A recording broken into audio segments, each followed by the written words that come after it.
Hola, ¿qué tal? ¿Cómo están? Muy buenas noches. Bienvenidos a Combater por Willax. No encuentro todavía el adjetivo para describir este día, ¿no? Es un día seguramente feliz para la justicia, pero triste para la democracia. Desilusionante para todos los que confiaron en su momento en Alejandro Toledo, adalid anticorrupción. Adalid anticorrupción. Toledo ha sido sentenciado 20 años y 6 meses por el caso de Interocéane Casur. Lo vamos a desarrollar largamente el día de hoy. Pero me cuesta todavía buscar el adjetivo, de repente 2 o 3, para cómo tener que explicarle al Perú lo que estamos viviendo, porque es la segunda vez que un presidente muy querido por el Perú ha sido condenado por corrupción. El primer presidente muy querido por el Perú condenado por corrupción fue Fujimori. A riesgo de ser impertinente, Fujimori es condenado por corrupción porque él se allana a los delitos de corrupción. Barrios Altos, La Cantuta, persecución política, ideologización de lo que ustedes quieran, ¿cómo se llama?, de la teoría del dominio del hecho. Pero por los temas de corrupción fue condenado Fujimori. Y ahora en el caso de Toledo, los muchachos no logran entender que Toledo en teoría era el hombre nacido de la más absolutamente pobreza y era el adalid anticorrupción, y él hoy día ha sido condenado contundentemente. Lo vamos a hablar en extenso ahora. Pero le quiero hacer una pequeña pincelada porque unos minutitos vamos a hablar de Toledo. Tanto Andy Carreón, abogado especialista en Derecho Penal, como a César Campos. Andy, buenas noches. Muy buenas noches, Philip. Gracias por la invitación. Cortito, dame en 30 segundos tu impresión de la sentencia. Bueno, es una sentencia, diría yo, que Toledo se ha ganado a pulso. Hay una adecuada trazabilidad del dinero, inversiones que en rigor van a tener que ser analizadas no solamente en el caso de Toledo, sino también en los demás casos, ¿no? Ollanta, Keiko, etcétera. Pero esto sí marca un derrotero ya del segundo expresidente condenado y el primero condenado vinculado a Odebrecht, que en los anales de la historia va a tener que ser evaluado como tal. Además, César, buenas noches, se le abre esto que de verdad puede terminar en una desgracia familiar. Estados Unidos ha aprobado la extradición por el caso de Coteva. Elian Chantal Toledo lleva. Solamente te doy el dato. Si ha salido plata de esa cuenta para venir a Lima y comprar las casas, ya lo sabemos. Pero si ha salido plata para que se vaya esa plata a Estados Unidos, o le han mandado plata a la hija en Europa, va a arrastrar a toda la familia, o inclusive acarrearía la entrega de Elian Carr por el Estado de Israel. Porque el Estado de Israel no va a proteger a alguien que lava activos con dólares. César. Recordando que el caso de Coteva precede al de Odebrecht, ¿no? Fue realmente el detonante que creó una línea y una hoja de ruta para seguir, desde mi perspectiva, con mucha facilidad los actos de corrupción cometidos por Alejandro Toledo. Y esto, insisto, Philip, y también al doctor Carreón, de que en realidad era tan evidente, como el propio doctor Carreón lo ha señalado, que no cabía pues mayores investigaciones, entre comillas, se ganó a pulso. Hoy he escuchado al fiscal José Domingo Pérez vanagloriarse de un triunfo, un hombre que primero ya sabemos fue desaprobado para entrar al Poder Judicial, una persona que 10 veces le han devuelto carpetas fiscales por estar mal elaboradas. Hoy, cuando justamente Jaime Villanueva, ex asesor de la fiscal de la Nación, Patricia Villanueva, los indica a él en actos y actitudes, mejor dicho, algo serias que podrían ser materia de investigación, sale a vanagloriarse como si fuera un éxito suyo. Yo eso lo rechazo absolutamente. Así cortísimo, porque vamos a hablar de eso con Andy Carreón. A ver, los fiscales que persiguen la verdad, que investigan y encuentran un delito de la complejidad, como en el caso de Interocéane y Coteva, merecen todo el aplauso aquí y en cualquier lugar del mundo. Pero la particularidad de este caso, Piña Toledo, es que le tiraron dedo. Por supuesto. O sea, le ha tirado dedo Maiman y le ha tirado dedo Jorge Barata. Y después le tira dedo, en el caso de Coteva, Melvin Rudelman. Y le tira dedo el notario. Y le tira dedo, y le tira dedo no solamente Barata, le tira dedo los otros. O sea, le ha tirado dedo todo el mundo. Sí. ¿Correcto? Entonces, el armar el caso es muy sencillo. Correcto. Porque es un rompecabezas de 5 figuritas. De 5 figuritas y nada más. No es pues no, pero en fin. Fíjese la cantidad de cosas que han pasado el día de hoy, no las quiero dejar ahí tiradas. Según un suboficial de la Policía Nacional del Perú, que es el chofer del carro de la presidenta, esto por el caso Cofre, ha dicho algo que es hiper grave. el abogado de Félix Montalvo Guevara, chofer del vehículo presidencial apodado El Cofre, dice, Boluarte visitó el condominio Míconos. O sea, que él ha llevado a Dina Boluarte al condominio Míconos. El 24 de febrero de este año la trasladó desde Palacio de Gobierno a partir de las 7 de la mañana y luego retornó a las 9:37 de la noche del día siguiente, domingo 25. Después de dejar a la jefa de Estado, el condominio Míconos, Montalvo se fue en un vehículo presidencial a pasar la noche en la comisaría de ACE. Yo sé que tiene vida privada la señora, ¿no, Andy? Pero si dicen que por ahí han dado el tal Cerrón, esto la complica muchísimo, ¿no? Bueno, la complica tanto que ya no solamente tendría una investigación abierta, porque recordemos de que la presidenta está investigada el día de hoy por el delito de encubrimiento, sino que además ya seguirían acumulando algunos indicios o evidencia de la participación directa de la presidenta, porque les va a pasar lo mismo que el caso Rolex, Philip, ¿no? No salió a dar las explicaciones en el momento oportuno, y ahora precisamente cuando se necesita la aclaración del por qué y para qué estuvo en aquella oportunidad en ese lugar, pues simplemente no da la cara al respecto. A ver, César, tú eres uno de los culpables que yo esté acá y tú eres uno de mis maestros en periodismo. Dime si yo, al haber leído lo que he leído, estoy haciendo terrorismo de imagen. Lo que estás haciendo es solamente poner en evidencia y aclarando una secuencia, como bien explicó Andy Carrión, que es impajaritable. O sea, la señora va a tener que dar una explicación clarísima sobre esto, ¿no? ¿Correcto? No hay ninguna imputación gratuita, lo ha dicho su propio chofer. O sea, hablando de Toledo, que con 5 figuritas, como tú lo has señalado, igual con una figurita, otra y otra, la señora Boluarte para ponerlo en términos infantiles, va a estar en problemas. Andy, ¿tienes hijos o no? Sí. ¿Qué edad tiene tu hijito más chiquito? 1 año y algo más. Correcto. Entonces, de acá a 6 meses, tú le vas a poner a chiquito Baby Einstein. Hasta que venga el pesado de tu cuñado y le va a regalar un rompecabezas de 5 figuritas. Y siendo tu hijo recontra inteligente, porque el que le dio la hurta, los bebitos de 1 año y medio arman el rompecabezas de 5 piezas. Claro. ¿Qué es lo que le han dado a José Domingo? Correcto. ¿No es cierto? Pim, pim, pim, pim. Murió la flor. Pero sigamos avanzando. Jennifer Paredes, caso de corrupción del presidente anterior. Mire la desgracia, porque Castillo tiene el tema del golpe y el tema del tráfico de influencias de esta señorita, que en su ignorancia, yo insisto que era gente muy ignorante y de un escaso nivel intelectual, se graba traficando influencias, siendo la cuñadija, va a un pueblo y dice, yo les voy a traer agua, pasen la lista, dígamela acá. Eso es tráfico de influencias aquí o en cualquier lugar del mundo, porque es la cuñada del presidente. Y fue contratada por la empresa que le pagaba 2.500 soles a ella y con el dueño de la empresa que era su amigo o enamorado. Entonces, esta señora, que tendría que estar presa en otras circunstancias, está libre. El problema es que Jennifer Paredes quiere cambiar de domicilio, dice que por motivos laborales, y se quiere ir a vivir a Chota, Cajamarca. Pregunto, si sus juicios están acá, ¿cómo se va a ir a vivir a Chota, Cajamarca? Bueno, yo creo que aquí hay una dicotomía, ¿no?, entre el lugar donde realmente ella desea desplegar sus actividades, no sé si educativas o laborales, versus el lugar donde tiene los procesos en curso. Hay situaciones, y esto te lo digo ya en la práctica judicial, Philip, en la cual la judicatura accede a determinados pedidos, porque también recordemos de que ella tiene que hacer su despliegue laboral, profesional, personal, el desarrollo propio de una persona, porque en ocasiones pues no tienen los suficientes medios o digamos la logística suficiente para enfrentar los juicios o procesos que están en Lima.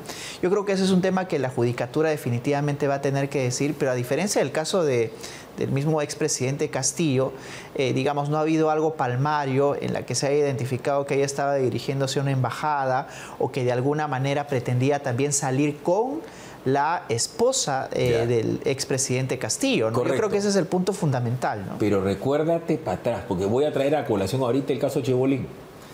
Chebolín está preso no por culpable, porque él está en la etapa de investigación. Correcto. Y está precisamente por los arraigos. Ya se sabe, según la Suprema, no según Philip Quaker, que no hay arraigo perfecto. Uno de los problemas de Jennifer es que no se sabía dónde vivía. Si vivía en Palacio, si vivía en Chota o si vivía en Chorrillos. No tenía trabajo, pero está clarísimo que obstaculizó la justicia porque el día que la van a buscar a Palacio, se borra, ¿correcto? Y todo el mundo la estaba buscando, la buscan horas y de horas. Harvey Tochao pernocta en Palacio de Gobierno. Y al otro día la señora se aparece caminando y dice, aquí estoy. Entonces, ella sí ha tenido un peligro de fuga. Lo que pasa que duró 24 horas. ¿Correcto? El peligro de fuga en ella sí está acreditado. Recuerden que la señorita no sabía decir dónde vivía. Claro, ahorita estamos muy atarantados con todo lo que ha pasado, pero acuérdate, la señorita no supo decir dónde vivía. Claro, ese sería solo un elemento, ¿no? Por ejemplo, en el caso, y si vamos a hablar luego, en el caso de Andrés Hurtado, no quiero adelantarme, han sido acumulativas las falencias de los desarraigos. Correcto. En este caso sí, es cierto, estás identificando un desarraigo eventualmente domiciliario, porque formalmente ya no tenía identificado el domicilio de Palacio de Gobierno. Claro. Y eso le jugó en contra. Pero en la sucesión de la investigación, Philip, si ella se allana, participa en las diligencias, no tiene problemas en cuanto es citada, pues entonces la Fiscalía ya eso va interpretando como un arraigo y como sometimiento a la investigación. El hecho es que la señorita está siguiendo su caso en libertad. Y que se somete a la propia investigación. Teniendo pruebas muchísimo más contundentes que la de Chebolín, porque ella se graba ella misma cometiendo el delito, ¿correcto? En el caso de Chebolín dice que me dijeron, ¿por qué digo esto? Porque están citando a las hijas de Chibolín, yo presumo por el tema del lavado de activos. Y dice, la Fiscalía de la Nación ha citado a Yosetti Hurtado, la hija de Andrés, en calidad de testigo, después puede ser imputada, luego de que el abogado de Chibolín, Elio Herrera, dijera que este giró $43.000 para ella y su hermana en un lapso de 2 años y medio. Ya, esa es una cantidad ridícula. En 2 años y medio, estás hablando de casi menos de $1.000 casi, ¿no? Correcto. Pero el tema es que acá, en este caso de Chebolín, gana el escándalo a los hechos imputados. Hemos visto cómo Siucho, con el perdón de Andy, a ti no te tengo que pedir perdón porque tú tienes harto Cayetano Heredia, con concha, pana y elegancia, se victimiza y dice, la prensa me está haciendo a mí un complot. Si el tipo ha confesado delito, él mismo dice que ha cometido un delito en el caso de la traición que le hace al doctor Mateo Castañeda. Tal es así que es aspirante a color eficaz. Él dice que es confesor sincero en el caso de la coima a la jueza. Confesión sincera solamente, hasta donde yo sé, te reduce 1/3 de la pena. Es un súper delito el cohecho, ¿correcto? Y además dinero negro. Pero además a este señor se le encontró traficando oro en la sala de su casa. Mira, ¿cómo Philip, es que no tiene impedimento de salida? Eso es algo que es alucinante. Philip, eso es tan arbitrario como el hecho de señalar de que por estos actos ocasionados que se ventiló en la prensa, que supuestamente él había sido secuestrado, ¿verdad? Claro. En razón de que se impedía que participe en la colaboración contra Mateo Castañeda, los Guayquis en la sombra. Y esa patinada que dio Marita Barreto en su oportunidad, porque salió a sacar cara por su testigo estrella, en realidad eran eventuales actos de minería ilegal, porque estaba vendiendo oro a unas personas. Hay filmaciones de eso, ¿no? Que se han aportado también. Y eventualmente, ¿qué pasa cuando tú vendes oro mineral que no sabes el origen y obtienes unos dineros? Lavado. Bueno, y la pregunta es, no solamente esa es una irregularidad que ahora no se encuentra investigando, porque esta persona con desparpajo sale a decir todos los delitos que ha cometido y no se encuentra investigado en otras investigaciones, ni tampoco las personas que menciona, porque es selectiva la investigación, ¿no? Cuando se trata, por ejemplo, de los oponentes los incorporan, pero no de toda la cadena de soborno. Si sale la hermana a decir mi primo delincuente, mi hermano delincuente, pues lo dice. ¿Y quiénes están investigados? Calculo, César, porque tiene la anuencia de Marita Barreto, que se acerca al secuestro más estúpido de la historia, ¿no? Con los secuestradores mirando la cámara, esperando en el lobby, quedándose con la novia, yéndolo a pasear, entregándole el tipo, le devuelven su oro, le devuelven su plata y la secuestro. Ya pues. No, y los secuestradores vuelven al domicilio para que sean ahí atrapados. Yo allanándome a toda la estructura jurídica que explica, además con suficiencia el doctor Carrión, estoy absolutamente convencido que esa es una manera de enfocar las cosas. Uno como periodista tiene que mirar lo macro y las implicancias políticas que hacen cada vez más necesaria la reforma del Ministerio Público y la reforma del Poder Judicial. Esto es lo que está colocando los dobles raseros, los dobles tratos, los favoritismos, las salidas de repente inopinadas ahora de periodistas, como el caso de Gorriti, que han colaborado en sustentar todo ello, hablar que el periodismo tiene que reivindicarse, cuando han contribuido precisamente a esta imagen de crisis que tiene el Ministerio Público. Perdón. Esto es lo que nosotros también no podemos perder como enfoque. Reitero, más allá de allanarnos a la suficiente explicación jurídica que da el doctor Carlos. A ver, Yo he escuchado múltiples versiones de lo nocivos que puede ser el fujimorismo. Pero una de las versiones más sinvergüenzas es la que lo he escuchado al señor Hildebrand, porque dice, el drama del fujimorismo es que destrozó las instituciones, prostituyó las instituciones, fecalizó, porque es un capo para el epíteto, ¿no? Porque para la diatriba es un crack, el chato, mide 1,98 m y tiene ojos azules. Pero espérense un momentito, ¿qué estamos viviendo ahora si nos enteramos que Gorriti designa fiscales? Si fuera cierta la mitad de lo que dice Villanueva, o sea, la fiscalía, Andy, sorry que eres abogado penalista, es un pozo séptico, pues, hermano. Tú tendrías que ir a trabajar como los cazafantasmas, vestido de blanco y con una máscara. Porque mira los dobles raseros, los triples raseros, a tal le doy prisión preventiva, a tal le doy arresto domiciliario, a tal le doy tal cosa. Y un periodista, se llame Gorrito o lo que sea, pone fiscales. La fiscal de la Nación dándole a Rosa María Palacios y otro abogado la acusación constitucional contra la presidenta para que le pongan un visto bueno. Bueno, antes presidió eso también la denuncia de Hamilton Castro, el primer fiscal que estaba investigando justamente, indagaba lo del tema Lavallato, cuando dijo que sorprendió a Gustavo escribiendo al costado del despacho de Pablo Sánchez. Romina Mela. Yo me imagino si Philly Butter, César Campos, éramos los presentes ahí. A ver, ¿en qué hubiéramos terminado si no en una demoledora mediática, pero tremenda y terrible? IDL tiene IDL reporteros, ¿correcto? Es un brazo por todos conocidos. Pero tiene IDL abogados. Por un momento... Justicia Viva se llama. No, pero tiene IDL abogados también, pues. Bueno. ¿Correcto? No, Justicia Viva es... O sea, ellos tienen IDL abogados en donde ellos representan intereses. ¿Tú te imaginas el estudio Carrión Abogados con un terminal al costado y un fiscal con acceso a las carpetas? Correcto. Serías millonario, pues, hermano. No solo eso, sino todos los procesos que uno tendría encima de que se corrobore eso, ¿no?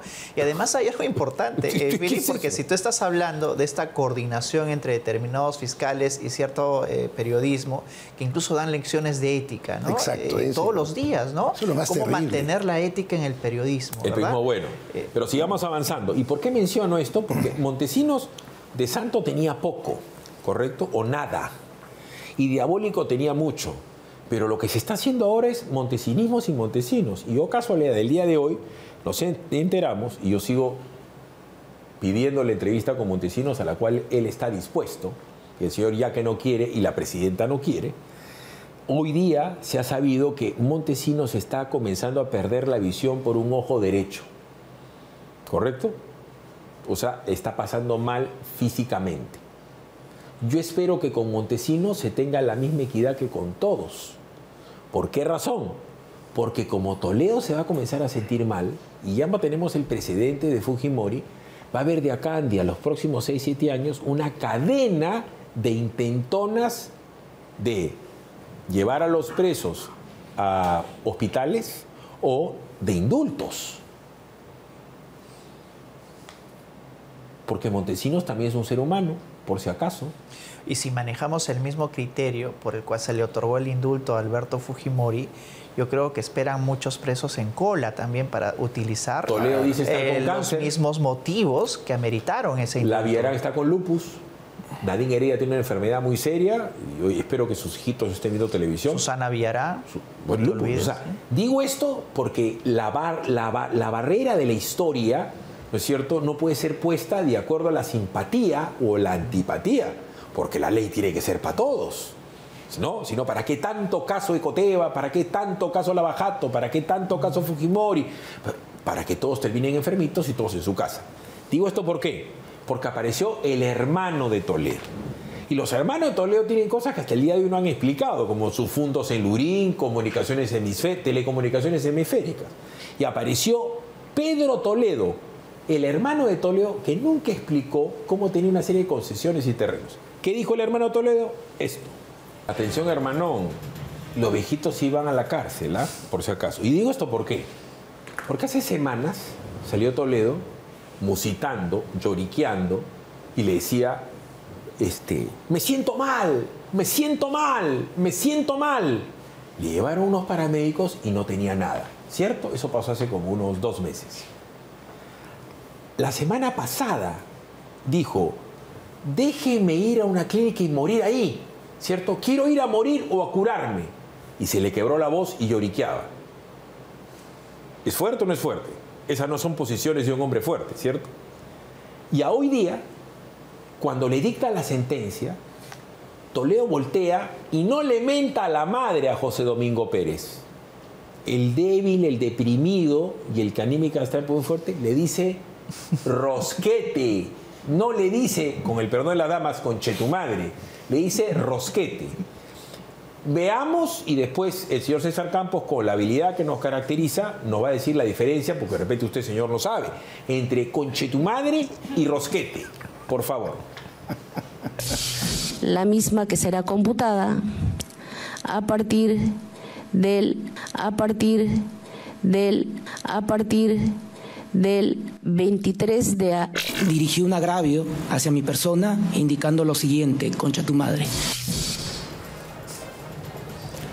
Bueno, la victimización permanente de José Domingo Pérez frente a estas incidencias que pueden ser desagradables ciertamente, pero que no tiene el por qué levantarlas. Lo que le hizo Humberto Abanto al señalar de que porque estaba maniobrando la mano, le decía exactamente, al parecer, con la misma orientación epistemológica con que se ha expresado el expresidente Toledo respecto a él, y armó todo un incidente. La verdad que me parece un pobre diablo cobarde que no debería generar una situación demasiado grande sobre esto. Ahora, rosquete está admitido por la Real Academia de la Lengua Española bajo términos diferentes, ¿no? Se trata de una masa de mantequilla hecha en Tucumán, Argentina, y que es muy común expresarlo. Yo no creo que... Además, si es Argentina, debe ser bien rosquete. Bien rosquete. Entonces, como bien usan el superlativo. Es casi una redundancia del rosquetismo. Como sabemos que es la otra expresión, solamente según dice la Real Academia, admitida en algunos países, Costa Rica, es donde nosotros importamos quizás como algo peyorativo que se asemejaría a imputarle a alguien homosexualidad. Eso es lo que dice la Real Academia. Yo me limito solamente a eso. Correcto. Ahora bien, ustedes dirán, ¿por qué estoy levantando esto? Porque si tú estás en una circunstancia dramática de tu vida, te acaban de dar, y lo vamos a ver ahorita, 20 años, 6 meses de cárcel, no estás para risitas ni para decirle rosquete al otro. Y tu abogado, ante la imputación que le hace a la jueza, porque parecía la escuelita El Chavo, me dijo menso, me ha mentado la madre. O sea, parece una broma, pero él dijo, pues, me ha dicho conchetumadre. Miren lo que dice el abogado Su, que yo digo, Andy, por favor, dame, esto es una contradicción, esto es una oposición, esto es una objeción. A ver, una vez que lo escuchemos a Su, tú me dices, ¿cuál es la característica del alegato o la defensa del doctor Su al respecto de la concha sumarada o de la rosquetada? Veamos. Ha sido un incidente que yo no he visto, no he escuchado. Sin embargo, el fiscal dice que el presidente le ha mentado a la madre. Yo he pedido que nos muestren las cámaras para ver la incidencia completa, ¿no? De pronto el fiscal la volteaba a provocarlo, a mirarle, le echa un gesto, yo no sé, ¿no? Yo no sé, no he escuchado tampoco lo que dice el fiscal. Tiene un cáncer que se trató acá y en Estados Unidos. Él tiene un problema cardíaco, tiene problema de diabetes y tiene una comorbilidad bastante compleja con problemas psiquiátricos de ansiedad, depresión. Entonces, y tiene una operación en el hombro que se realizó en Estados Unidos en el año 2022, ¿no? Entonces requiere de tratamiento y asistencia y esperemos pues que la sala pueda revertir la situación de su libertad. Ahora sí dejo la broma. O sea, estás en un tema serio, Andy. Tu cliente acaba de ser sentenciado a 20 años. ¿De dónde me saca el doctor que si lo provocó vale la pena mentarle a la madre? No, yo Después creo... agarra y dice, está enfermo, discúlpeme. Montesinos está mal de un ojo. El general Hermosa vive con pañales y babea. El general Rivero Lazo la pasa muy mal. Y todos los viejitos de la cárcel, que no son millonarios, ni son famosos, ni nada, la pasan mal. La cárcel, Andy, es el infierno para cualquier persona, más aún para un anciano. No, por supuesto. ¿Cómo entenderlo al doctor? Mira, yo creo que esto no va a pasar más allá de una incidencia irrelevante. Los jueces también lo entienden de esa manera y podríamos también remitirnos a esta otra incidencia que bien se ha mencionado del el ademán que hizo Humberto Abanto respecto a José Domingo Pérez, ¿no?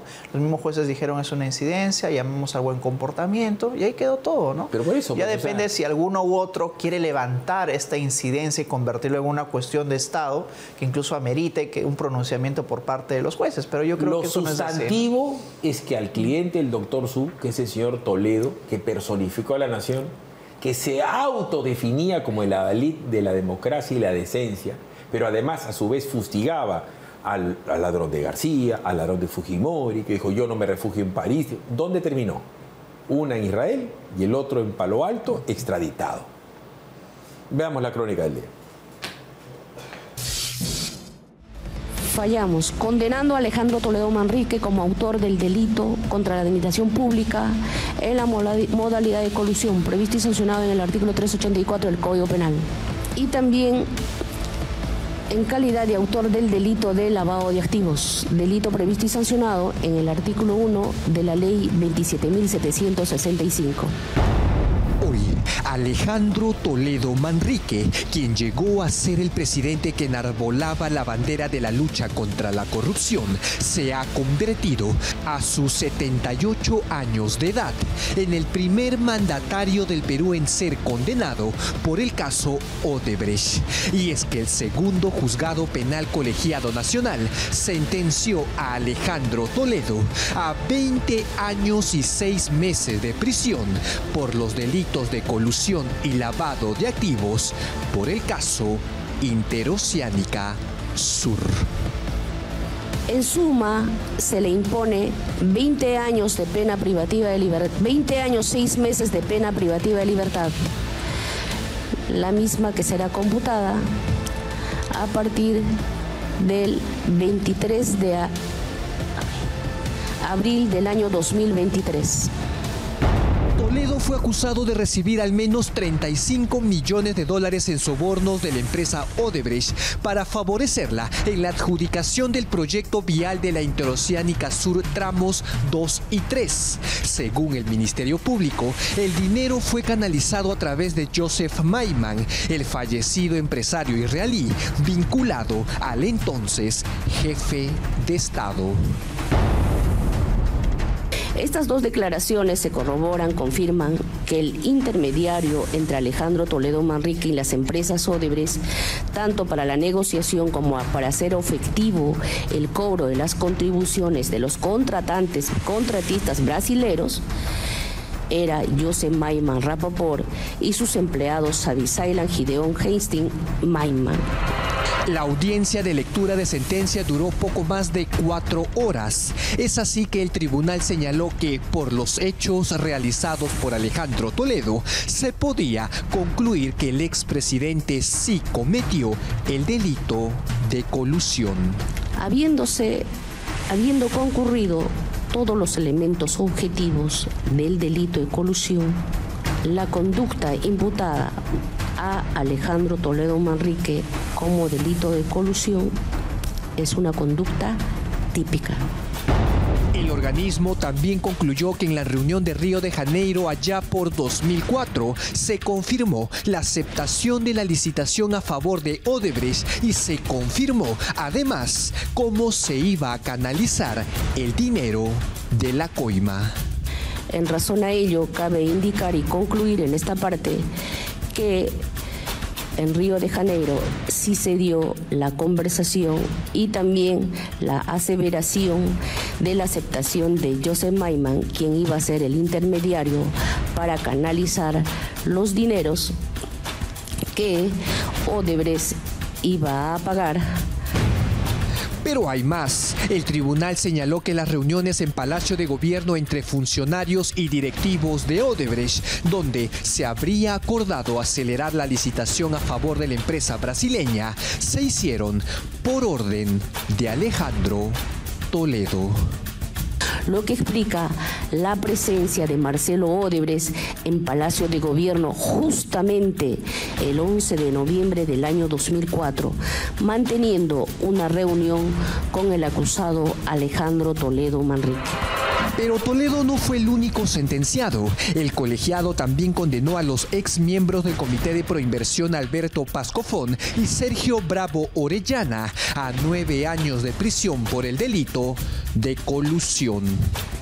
Asimismo, se impone a los señores Sergio Rafael Bravo Orellana la pena privativa de libertad de 9 años. También se impone al señor Alberto Javier Pascofón Quevedo la pena privativa de libertad de 9 años por el delito de colusión. La lectura de la sentencia completa será el próximo 31 de octubre. Lo cierto es que Toledo ha sido condenado a 20 años y 6 meses de cárcel, la cual será computada desde el 23 de abril de 2023 y culminará el 22 de octubre de 2043. Si bien es cierto, es una sentencia de primera instancia, la suerte del Cholo parece estar echada.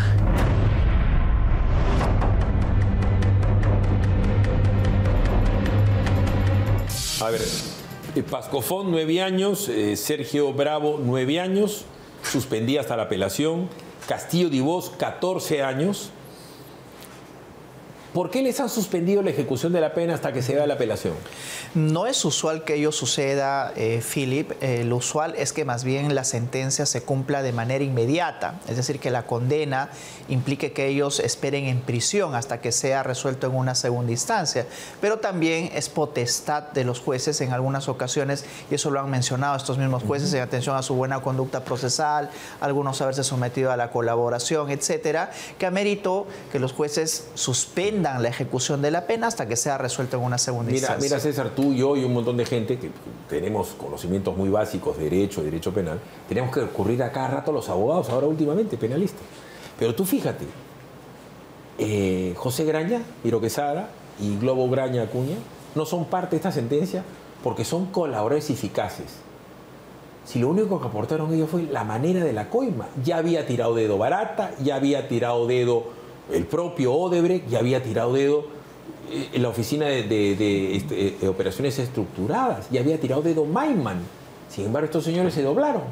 Claro, sin que yo tenga ningún conocimiento, ningún contacto personal con el señor Pascofón ni el señor Sergio Bravo, la verdad que se ha evidenciado que en todo momento que declaró Jorge Barata, jamás le imputó haberse puesto de acuerdo con ellos. Y hay una corriente y hay una serie de firmas que se han presentado, a mí me parecen muy respetables, que piden que por favor se revise con mayor precisión el caso de estas dos personas que integraron el directorio de Proinversión y que al parecer pues solamente le extienden la imputación de colusión por el hecho de que estaban ahí presentes y sin ninguna imputación mayor. No, pero lo dice ahora, ¿no? Lo que pasa es que dieron el visto bueno sin haber culminado todos los informes técnicos, o sea, como que fueron laxos. Fueron laxos, pero no se prueba, desde mi punto de vista, la comisión de un delito en la que ellos hubieran beneficiado de alguna forma. Lo que pasa es que también hay algo que se tiene que entender y creo que Andy va a saber explicar mejor que yo. Es materialmente imposible y legalmente imposible que con solamente el lucas presidencial alguien gane una licitación de ese tamaño. Claro. Yo creo que además de estos señores hay un montón que no están en la foto. Porque Toledo ha decidido callar, que de repente cambia su condición cuando entra el caso de Cotoba y de repente habla más. Esa es otra cosa. Sí. Es imposible que con 5 personas hagas una interoceánica, pues. No, y es muy complicado. Pero aquí quisiera desarrollar un poco lo mencionado respecto al alcance del delito de colusión, que es el delito por el cual han sido condenados, Philip. El delito de colusión por sí mismo, y para explicarlo coloquialmente, implica que uno despliegue algún tipo de conducta tendiente a pactar ilícitamente entre el funcionario y el empresario. Pero lo que ha rechazado hasta el día de hoy la jurisprudencia es que el delito de colusión pueda cometerse por omisión. Es decir, yo como miembro del Comité de Proinversión, por ejemplo, simplemente advertí, no hice nada. De esa manera uno no puede coludirse, porque incluso el alcance material del término implica yo hacer algo de manera positiva. Y lo que hemos escuchado en la lectura de la sentencia del día de hoy son los términos como debió supervisar, debió actuar, no lo hizo, fue negligente. Y esos temas no entran en el alcance del delito de colusión. Yo soy mal pensado, ¿ya? Lo voy a dejar ahí para otro día si quiere. Porque hay un caso particularísimo. de colusión de uno, que es el de Alex Curi en el Callao. ¿Colusión con quién? Porque si sale... Es un delito bilateral, implica la tenía un amigo participación Pascofón, este señor Pascofón no lo conozco, ¿ya? No voy a hacer que mañana diga que ha estado compañero de mi papá al colegio, una cosa así. Pero por puro sentido común, pues, si exculpaban a Pascofón y a este señor, pero ¿con quién se había coludido Toledo? Colusión. Bueno, directamente con Jorge Barata y con los empresarios de Odebrecht. Sería la otra salida, parte de la acusación también de este caso. Correcto. Yo me coludo con el señor Penos a la pausa. ¿Puedo o no? Vamos. Nada de rosquetería, capítulo, por favor. En el término criollo peruano, entonces es un criollo. No es lo mismo un rosquete peruano que un rosquete argentino. Un rosquete argentino tiene hueco más grande. Un rosquete argentino. Un rosquetón. Tal como dice la Real Academia, un rosquete argentino puede ser. Lo dice Vargas Llosa, lo dice la señora Hildebrand. Un rosquete argentino es un gran rosquete. Vamos a ir a la pausa. Sordera, escuchas una cosa por otra, subes el volumen de PBO Radio o de Willax Televisión. Ustedes se dieron cuenta, ¿no? Nosotros nos hemos dado cuenta por el audifón que no le dijo conche su madre, sino le dijo rosquete, para que vean lo bueno que es Audifón. Audifón tiene la solución para tu problema de audición, mi querido doctor Su, con la mejor tecnología alemana. Ensamblamos audífonos personalizados hechos a la medida para todo tipo de pérdida auditiva. Con Audifón nos caracterizamos por tener especialistas capacitados para darte el mejor servicio. Fabricamos prótesis auditivas en 3D y listos en 48 horas. Audifones en Lima y en las principales ciudades del país. Citas al 983-402-173. Experimenta la libertad de una muy buena audición con Audifón. Y este caso tiene un agravante que lo vamos a conversar después. El acuerdo de colaboración eficaz. O sea, Odebrecht está libre de polvo y paja. Barata tiene una orden de captura que va a ver si se va a ejecutar, si es que sale. Y nosotros hemos perdido $7.000 millones en las interoceánicas y vamos a tener que pagarle a Odebrecht 1.300 millones. Ese es el daño de Toledo, además de la ideología de porquería que trajo y el odio al Perú. No solamente la parte económica de Toledo nos ha hecho daño, pero en fin. Condominios Aventura nos trae su condominio temático Calicanto, ubicado estratégicamente en el kilómetro 92.5 de la Panamericana Sur, a solo 5 minutos del Boulevard de Asia. Descubre en Calicanto lotes exclusivos de 240 metros cuadrados en un entorno mágico, inspirado en la arquitectura romana. Disfruta todo el año de la aventura del parque lineal, lagunas, piscinas, minigolf, cancha de fulbito y mucho más. ¿Quién sería César Campos en la antigua Roma? Atticus, quien le enseñó a hablar a Cicerón, porque Cicerón era medio soncito y tenía, pues, se le lenguaba la traba. Entonces César Campos le hace Atticus, le dijo, mira hermano, hay una cuestión muy fácil que tienes que hacer. Ponte una piedra en la boca y convence al mar.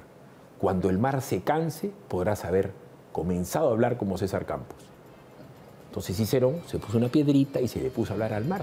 Y hablaba, hasta que caía el sol y el mar se aquietaba. Y Cicerón se iba, entendiendo que Atticus lo iba a hacer famoso en algún momento. Eres grande, Campito, déjate joder. Siempre con el respaldo de Condominios Aventura, vive la magia y aprende a hablar como César Campos luego de la pausa.